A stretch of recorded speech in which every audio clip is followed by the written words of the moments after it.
আসসালামু আলাইকুম। আপনাদের জন্য আমার আজকের রেসিপি প্লেন পরোটা। সচরাচর আমরা ঘরে যেরকম পরোটা তৈরি করি আজ কিন্তু সেটা নয়। আজকে তৈরি করে দেখাবো হুবহু দোকানে আমরা যেরকম ফ্রোজেন পরোটা কিনতে পাই সেটা। আমাদের ঘরে তৈরি পরোটার থেকে এই ফ্রোজেন পরোটা কিন্তু দেখতে এবং খেতে বেশ আলাদা হয়। একটু মোটা মিষ্টি স্বাদের আর ভাজতে কোনো রকম তেল লাগে না। আজকে আমি আপনাদের সঙ্গে যে রেসিপি শেয়ার করছি আপনারা যদি 100% রেসিপিটা ফলো করেন তাহলে ঘরে এরকম পারফেক্ট ফ্রোজেন পরোটা তৈরি করে নিতে পারেন আর মাস জুড়ে সেটা সংরক্ষণও করা যাবে। চলুন তাহলে শুরু করা যাক। প্রথমে একটা মিক্সিং বোলে আমি নিয়ে নিচ্ছি 2 কাপ পরিমাণ ময়দা। চাইলে আটা দেওয়া যাবে, তবে ময়দাতে ভালো রেজাল্ট পাবেন। সাথে দিয়ে দিচ্ছি 1/4 কাপ পরিমাণ সুজি, আর সুজিটা আমি কাঁচাই নিয়েছি। সেই সঙ্গে দিয়ে দিচ্ছি আধা চা চামচ পরিমাণ লবণ। এবারে এই লবণ, সুজি আর ময়দা একসঙ্গে খুব ভালো করে মিশিয়ে নিব। মেশানো হয়ে গেলে মাঝখান থেকে ময়দা সরিয়ে এরকম একটা গর্ত করে নিব। তারপরে এর মধ্যে আমি দিয়ে দিচ্ছি 1.25 কাপ থেকে সামান্য কম পানি, আর পানিটা হবে কুসুম গরম। এবারে দিয়ে দিচ্ছি আধা চা চামচ পরিমাণ ইস্ট। এর থেকে বেশি কিন্তু কোনোভাবেই দেওয়া যাবে না।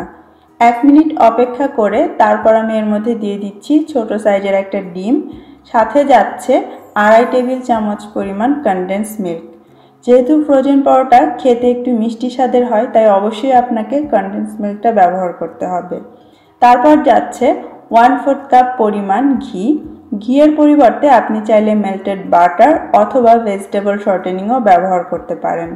ঘরে কিভাবে হেলদি শর্টেনিং তৈরি করতে হয় তার একটা রেসিপি আমার চ্যানেলে আছে, ডেসক্রিপশন বক্সে লিঙ্কটা দেওয়া থাকবে। প্রথমে ডিমটা খুব ভালো করে লিকুইডের সঙ্গে মিশিয়ে নিয়ে তারপরে ময়দার সঙ্গে ভালো করে এভাবে নেড়ে মেশাতে থাকতে হবে। মেশানোর এক পর্যায়ে যখন দেখবেন শুকনো ময়দার অবশিষ্ট নেই, সেই পর্যায়ে স্প্যাচুলা সরিয়ে হাত দিয়েই ভালো করে এটাকে মথে নিতে হবে। প্রথম পর্যায়ে আমাদের এই ডোটা দেখতে অনেকটা নরম লাগবে, আর নরম পরোটা তৈরির জন্য কিন্তু এরকম নরম ডোই দরকার। তারপরেও যদি আপনার মনে হয় বেশি স্টিকি লাগছে তাহলে এর মধ্যে সামান্য একটু ময়দা দিয়ে মেখে নিতে পারেন, তবে কোনোভাবেই বেশি দিবেন না। আমি এক্সট্রা 1 টেবিল চামচের মতো ময়দা দিয়েছি। তারপরে খুব ভালোভাবে এটাকে প্রায় 10 মিনিটের মতো মথে নিয়েছি। দেখতেই পাচ্ছেন মথার পরে এই ডোর চেহারাটাই কিন্তু চেঞ্জ হয়ে গিয়েছে। খুব স্মুথ আর সফট একটা ডো হয়েছে, কিন্তু এখন কিন্তু স্টিকি ভাব আর একবারেই নেই।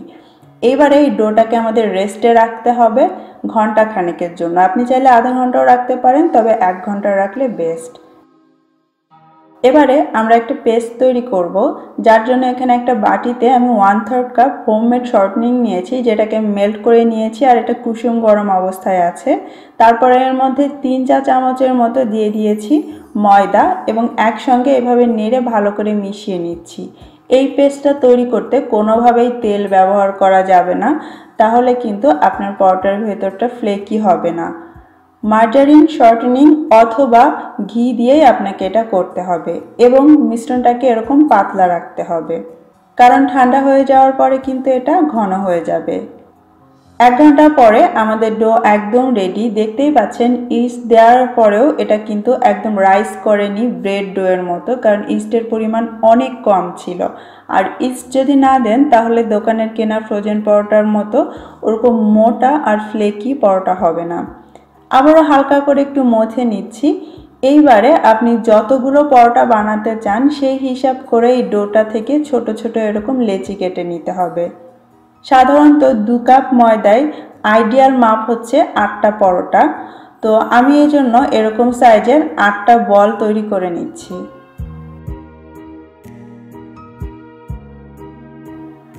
এখন সবগুলো পরোটা তো আপনি একসঙ্গে বানাতে পারবেন না, তো একটা একটা করে যখন বানাবেন বাকি সময়টা একটা ভেজা নিংড়ানো কাপড় দিয়ে এই ডোটাকে ঢেকে রাখতে হবে। এবারে একটা ডো বল দিয়ে আমরা পরোটা তৈরি করে নিচ্ছি। প্রথমে হাত দিয়ে একটু চ্যাপ্টা করে নিব। আমরা গোল নয়, লম্বা করে একটা রুটি বেলে নিব। যতটা সম্ভব আপনার পক্ষে হয় পাতলা করে এটাকে বেলে নিতে হবে। তাহলে একেবারে কাগজের মতো পাতলা করারও দরকার নেই, মোটামুটি পাতলা করে আমরা এটাকে বেলে নিব।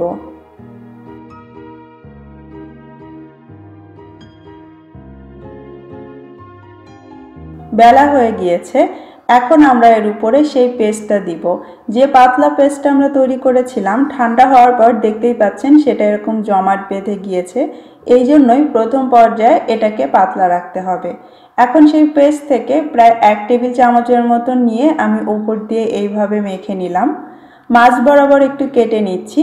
তারপরে 2 ভাগের 1 ভাগটা অন্যটার উপরে উঠিয়ে দিচ্ছি।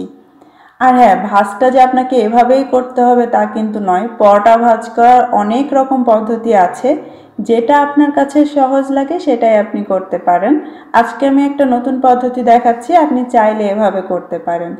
অথবা এরকম একটা একটা করে করার থেকে পুরোটা ডো একবারে বেলে তারপর পেস্টটা লাগিয়ে তারপরে ছুরি দিয়ে কেটে নিতে পারেন।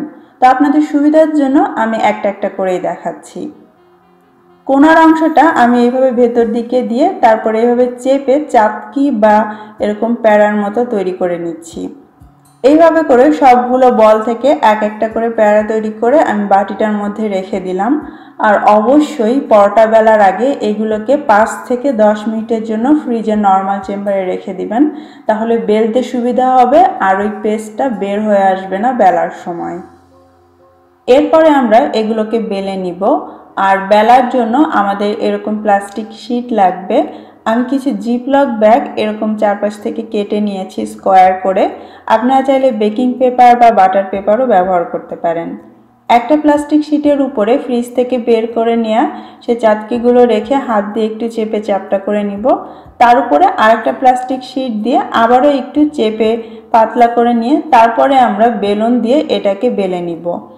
আর এই পরোটা কিন্তু আমরা পরোটার মতো মোটা করে বেলবো না, সাধারণত ঘরে আমরা রুটি যেরকম বেলি সেরকম পাতলা করেই বেলে নিতে হবে।